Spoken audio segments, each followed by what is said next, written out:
我覺得嘅趣事最有趣，我記得就係、其實嗰啲定格嘅畫面係我哋本人親自定格，而唔係用啲咩CG 啊特效嗰啲嘅，所以我覺得個過程係幾得意嘅，因為同 Eden 一齊發佢係好搞笑啦，咁我有幾秒鐘都差啲笑咗嘅，但係好彩最尾都一剔過搞掂。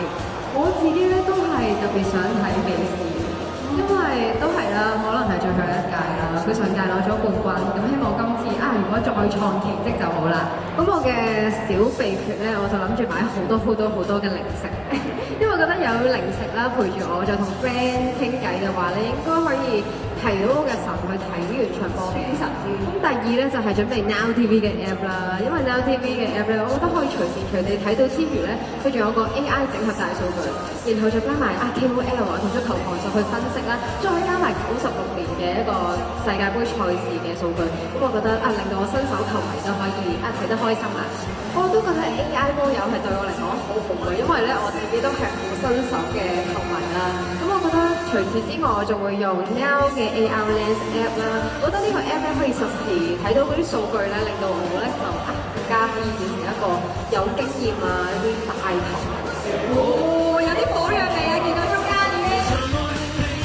Ivy 咁開始先啊！好啊！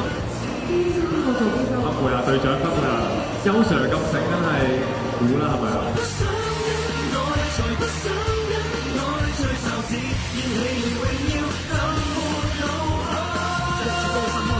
等你全場球迷不同挽着手臂，全世界將你熱淚熱翻起，高聲呼呼不斷接續為你打氣。So， 全部人類風一次不可再。太難可以 pass 嘅，可以飛嘅。越位OK 入啦。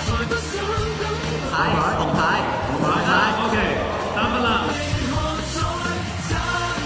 D 組嘅最後結果咧係4條嘅打分。